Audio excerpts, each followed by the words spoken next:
Any job is easier if you're using the right tools, and the same is true with succulent gardening. There's a few tools that are especially handy if you're replanting succulents or refreshing an arrangement, and today I'm going to show you a few of my favorite tools, most of which are really inexpensive, but they'll really help you improve your succulent gardening.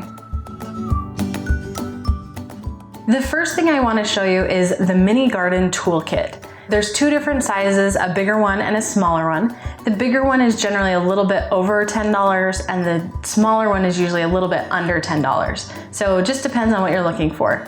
But the big kit includes everything from here to here, and there's a whole variety of tools. Now the smaller kit includes everything from here to here. The extra tools in the larger toolkit were something that I wanted and I actually used quite a bit, so it made it worth the extra couple dollars to get the bigger kit. But I actually used the smaller kit for a really long time, so that's a good option too. I want to talk about each of the tools and how I use them in my succulent garden and how you can use them in your succulent garden as well. First off, we have the little blower. Now, this might not seem like that big a deal, but it's actually really convenient. After you've potted a new arrangement, you can use this to blow off the dirt. It's also really convenient for when you've purchased succulents online. A lot of times dirt will shift and move around as the succulents have been shipped, and so this is a really good way to get that dirt off of your succulents and keep them clean.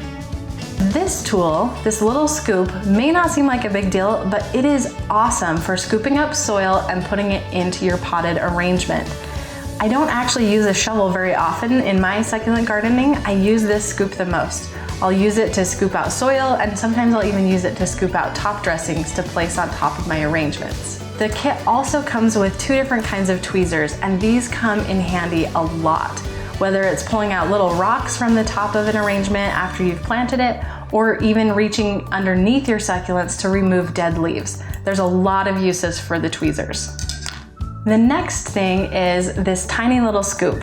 It may not seem like it's that useful, but I use it all the time. If you need to fill in some soil around the roots of a succulent, or if you want to place a top dressing, this is a really good tool to do that. The other thing that I use quite a bit is actually this brush. Similar to what you would use the little blower for, you can brush off dirt or leaves or anything that gets on top of your succulents. It's great for removing cobwebs for things that have been outside. It's just a really handy tool to have. The bristles on this are really soft, so they're not going to damage your succulent, and they don't usually brush off that little white coating that a lot of succulents will have. If you've watched my video on watering, then you know that this squeeze bottle comes in handy for watering succulents in a pot without a drainage hole. You can measure out a perfect amount of water and squirt it on and not have to worry about getting too much water on your succulent arrangement. This little spray bottle is filled with isopropyl alcohol. Whenever I'm checking up on my succulents, I always have this with me just in case I see some mealy bugs. Hopefully you won't ever have to deal with mealy bugs, but in the event that you do, having a little spray bottle on hand with the isopropyl alcohol will make a huge difference. You just squirt it on and you can attack those little bugs nice and quick.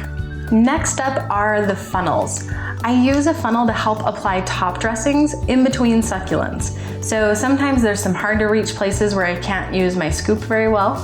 And in that case, I just put a funnel right in between the plants and fill up the top dressing. It makes it really easy to just move top dressing in between all of the little nooks and crannies between the succulents. You can do the same thing with soil as well. If you need to fill in with soil between some of your plants, this is a great way to do it. The next tool is my personal favorite, and it is this pair of clippers. They are extremely sharp, they're really lightweight, they're easy to hold and easy to move, and they're just a really good tool for pruning succulents. I use these when I'm beheading succulents or if I just need to take some cuttings to make another arrangement. They are really, really awesome. This is probably the most expensive tool on my list, but it is well worth it. The next tool might seem a little bit odd, but it's actually fiber tape or drywall tape. I use this as a screen on the top of the drainage holes in my pots. It's really easy to use, it sticks to the bottom of the pot, and it's really cheap and it stays in place. So if you have large drainage holes in the bottom of your pots, which hopefully you do, then this is a really good thing to cover them with so that all of your soil doesn't fall out. Next, we have the chopstick.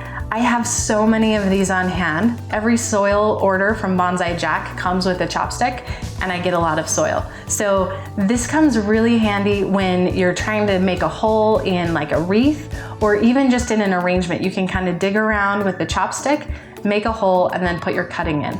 It also helps to poke down inside the arrangement to get the soil to settle better, to make sure that it's not going to sink down when you water.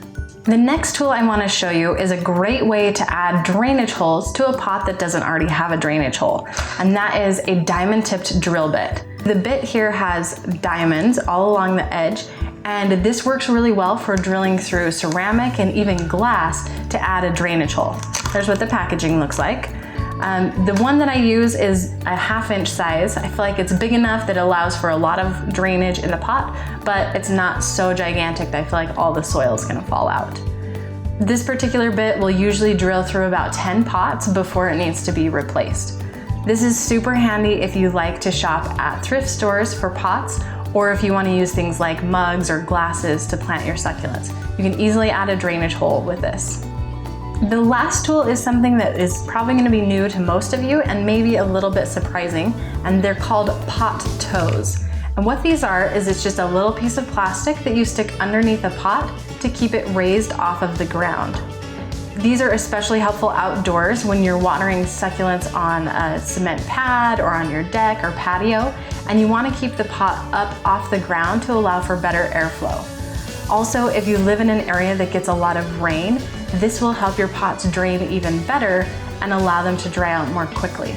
It also prevents staining on your concrete or on your wood deck, so you don't see that the pot has been sitting there if you decide to move it to a new location. So there you have my collection of tools that I usually keep on hand for succulent gardening.